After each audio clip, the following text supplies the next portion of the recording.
What's going on, guys? I hope you're enjoying your day. So we're getting back at it. We got the Subaru, we got the built block sitting in the corner, we got the heads. We're gonna get this thing all assembled. And as of right now, this is how it sits. I'm gonna leave all the extra little parts on it for when I get this set up. I'll just transfer it right over. But just give you a rundown if you haven't seen the other videos. This is my 2015 STI. It has a stock block. Nothing was wrong with it. Really just wanted to get a built block in there. So I ripped this engine out a few days ago, and we're getting this thing in here and gonna be assembling it. So I'm gonna be assembling the intake first, and then probably do the exhaust and whatnot, get the flywheel, get everything bolted up, get it ready to get in the engine. I made a list right here. So we got the TGVs, the fuel rails, obviously put that to the intake. I need to torque the heads down, get the oil pan on, get the oil cooler on, block off plates for the heads, wire some gauges, wire the fuel pump, my turbo wastegate bracket, because it has the internal wastegate on it, but there's a little bracket that holds it closed so I can run an external wastegate. That's pretty sweet. Let's see, we got the up pipe with the actual wastegate itself, and then plumb boost controller, and obviously there's a bunch of other stuff that I need to do, but I can't think of it. I can't think of any right now, but I do know I need to start getting to work and get this thing assembled. So I'm gonna stop talking so much and get this thing rolling. Like I said, let's get the intake on the table, get it all set up, and we're gonna start getting everything going. I got the intake off, obviously. Got it all disassembled. I cleaned it to the best I can. It does look a little bit better, but there's like some parts where it's just like caked with freaking, I don't know what. But I don't know, from the top half, it does look good. That's all that matters, right? Obviously, we got a bunch of gaskets. So I bought one of the Subaru OEM gasket sets, and this thing wasn't cheap, I can tell you that. But it came with literally everything. So I have all the gaskets for anything, O-rings, freaking, even came with head gaskets. Definitely not gonna use those, but we do need the gaskets in here for the throttle body and for the TGVs. So definitely pretty stoked on buying a gasket kit. So literally it comes with a lot of stuff. So definitely recommend that if you guys are ever, looking at doing anything, whether just putting on TGV deletes or whatever, but a gasket kit for assembling an engine, definitely mandatory. Yeah, so I'm gonna take all the stuff that I do need for the intake, and then we're gonna start assembling, and I'll name out, I'll let you guys see everything that we got for this thing. So let's get this rolling. So we got in this box, I already tore everything apart. I was too excited to not tear it apart, right? So we got the TGVs. This is the IAG TGV deletes, and they're pretty sick. I mean, they look pretty nice. They're good quality, definitely. So definitely pretty stoked on that. Yeah, these things are gonna flow some air, I'll tell you that. But yep, there's one. All right, so we got some injector dynamics. These are 1300 cc injectors. That's pretty much it. Yeah, injectors, pretty sweet. 1300 cc. Bumped up a little bit. I honestly was thinking maybe I should have gotten like something bigger, but we're gonna roll with these for a little bit and see how that goes. Obviously the connectors and whatnot. I do have the Cobb 1050 cc injectors. So it came with that the adapter, the harness plug-and-play thing. So I'm pretty sure that these will plug in with that harness as well. So I don't need a D-pin or anything. So I'll just have these laying around extra. So got the IAG fuel rails right here. Kind of sticking with the black on black. And yeah, these are honestly built pretty good too. Obviously it comes with the other one, and then little plug for each side on the bottom. Well, it comes with a plug on the bottom. I think this is like a fuel stumble something. You can put something else in here, but we're not gonna use that. And then yeah, it's pretty cool. It comes with all the bolts and whatnot, and that's pretty much it. So what we'll do is, I guess we'll both get the injectors and the fuel rails on the TGVs, and then bolt that up. Right? Oh yeah, sounds like a plan. Let's say it's really nothing too crazy. Just gotta do it. Honestly, those things look sick too. Yeah, I like the TGVs. These things. I think this is for like an AN fitting. So like if you're trying to run like a fuel pressure gauge, so you can see. No, it's yeah. I mean, I don't know about right there, dude. It's not gonna fit. If you were like a, oh, you think so? Yeah. All right. If you want like a 90. All right, whatever. Let's just freaking get this going.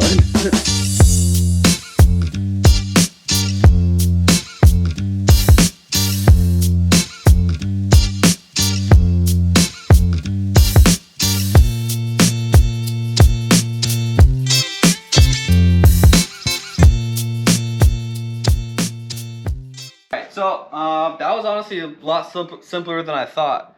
Jeez, So look at that thing. yeah, just I dabbed a little bit of oil on my fingers and then made sure the O-rings were oiled up on the top and the bottom. You want to make sure they're you know, you don't want to go in dry. Never want to go in dry at all, right? So that's pretty much it, yeah. And then just snug these down. The main thing I'm hoping is when I freaking start throwing fuel through this thing, I'm not just spewing fucking gas everywhere, you know? Like, Yeah. that would suck, so. The last thing you want to take out.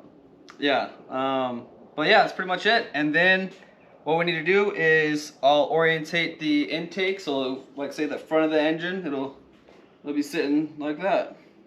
Fancy. Only thing that needs to go on here now would be after these would be the wiring harness.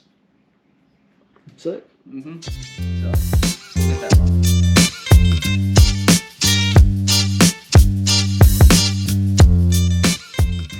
All right, so I threw on the throttle body to 4 bolts, pretty easy, and then the wiring harness.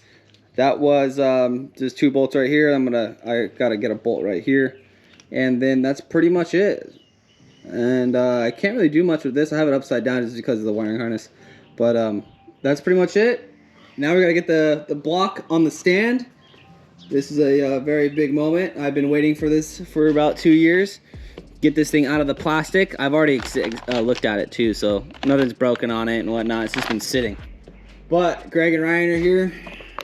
They just showed up, and yeah, dude, get things rolling.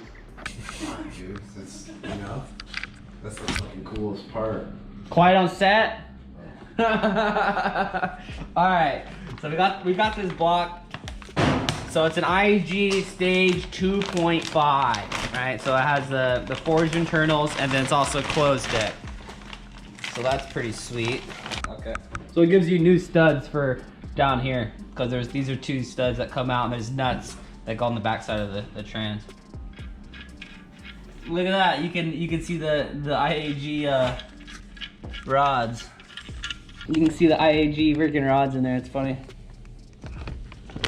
Sick. This thing better hold up. Second pull in the dyno. Done. So we got the block right here. So like I said, this is the IAG stage 2.5. So it's the forged internals.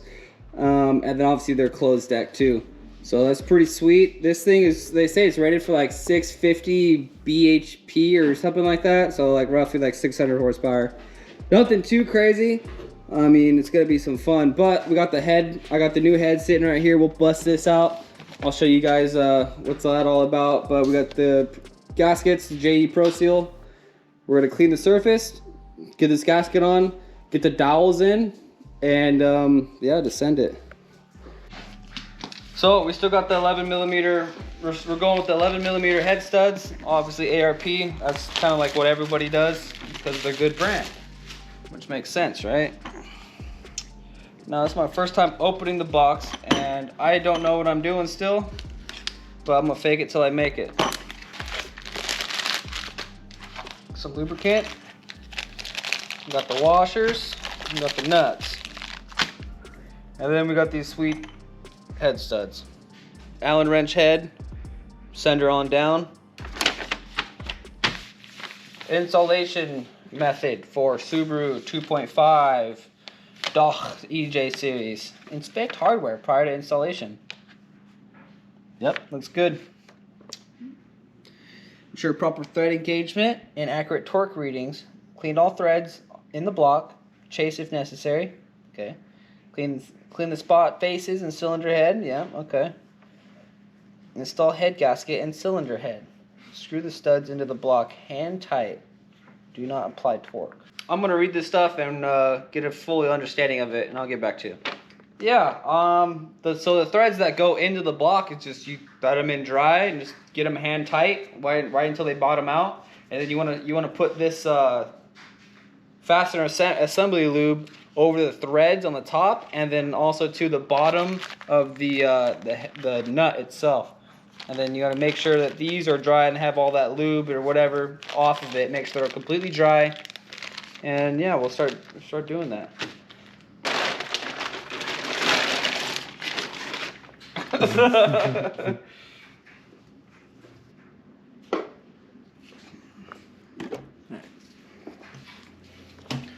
All right, good to go. Flip it over.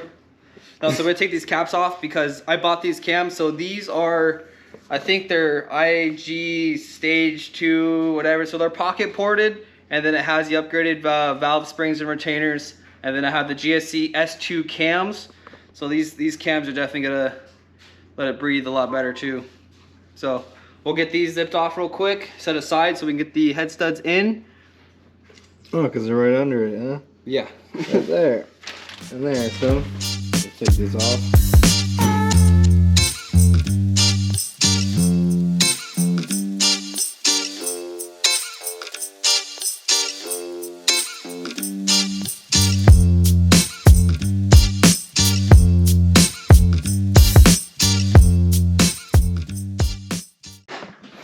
All right, so that wasn't that bad. As you saw, I had Greg and Ryan holding the stand for me, but yeah, I got them torqued down to 90 foot-pounds, and yeah, just followed the torque specs.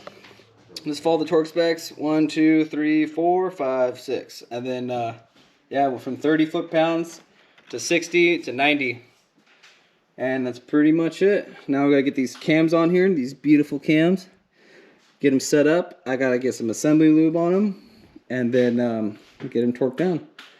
Pretty simple after that.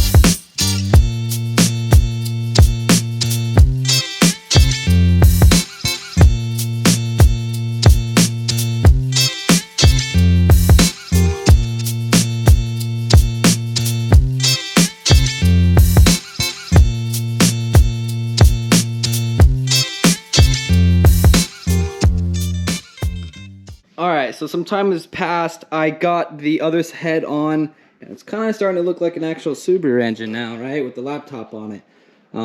Yeah, so got the heads all torqued down, got the valve covers on. Started putting some of the oil lines, and then you can see here I got the oil pump and the water pump just put on. For these are just the coolant lines, so there's, you know, just 2 ports that come in through here. They route up, and there's just 2 10 mils that just mount onto the block itself, and that's pretty much it. This side, just another oil line, and yeah, it took me quite a while because I've just been disassembling this one, kind of looking at everything, trying to keep all the bolts in place. It definitely could be done a lot faster, but I am taking my time, going slow, and that's pretty much it. But it is kind of funny seeing both the engines sitting side by side. Yeah, that's pretty much it. I'm gonna keep just knocking this thing out. I'm gonna try to get all the timing assembled. I'm gonna put the timing covers on it, and yeah, get that all set up. Get the timing on, and send it. And just drive it.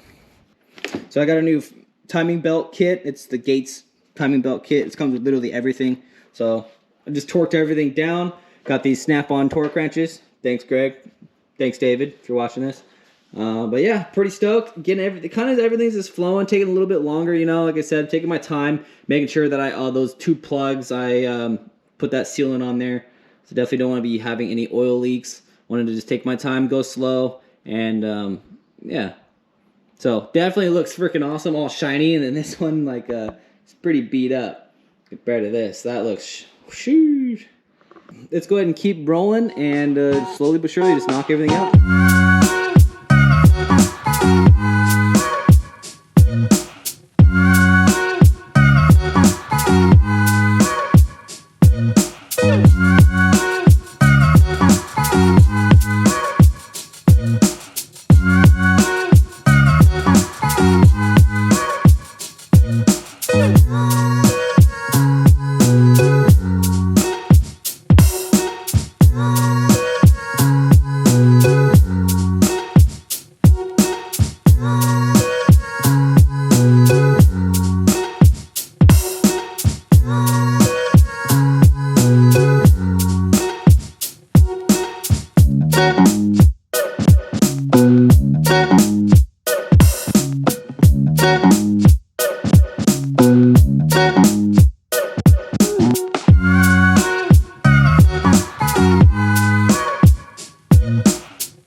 Alright guys, so it's the next day. I got everything put on with the timing. I just slapped on these timing covers, got the dampener on, put a couple of the sensors in. I put the coolant crossover on, just kind of button it up just a little bit, nothing really too crazy. The timing, there's a lot of dedicated videos on specifically setting, putting the timing belt on and making sure all the dots, all the lines mark up and stuff. You know, double checked, made sure, as you saw in the time lapse, I needed a little bit of help with the driver's side. It's the left side of the engine. The exhaust and intake cam are under pressure, so you do need someone to kind of just hold it for you while you set the belt around. But honestly, it was pretty simple with the marks lining up in the middle and on the top for both sides. Making sure the crank obviously is dead center. And that's pretty much it. So definitely pretty, not as difficult as I was thinking for the timing. But yeah, I also got the exhaust on towards the last bit, and then the GoPro died. Yeah, so down here, this is where I put the exhaust on too. This is an HKS equal length header. I mean, it honestly fit up really nice. As towards the end of that time lapse before the GoPro died, you can see me set it on there, and it literally lined up perfectly. Sometimes too, you could have the headers, you know, you gotta like pull on it. It's a little hard. They don't line up with the studs all the way. But honestly, this one was pretty easy, and I kind of just mocked up the up pipe, just, you know, to set the turbo on there. I kind of wanted to get that thumbnail going, you know. I'm going to take off the up pipe when it goes back into the engine to make it a little bit easier to get everything assembled. And I'm thinking right now, as it sits, we have most of everything on. All I need to do is put the intake on, which is over here, and I have the TGVs wired up, I have the TGVs on, and I have everything, the harness bolted up, everything's ready to go there. And I need to put the fuel lines on, but I think I'm gonna do that in the car. And the next step I really need to do is I need to wire up my fuel pump. And I'm gonna make that a separate video just solely on wiring and getting the gauges wires ran. Cause you know, wires, I don't know, a lot of people, they dread them. I do dread wiring, but it just takes a little bit more time, a little bit more focus. Kind of with everything too, you know, just take your time, go slow, and you can bust it out. That's why I wanted to build this engine myself with the help of friends, of course.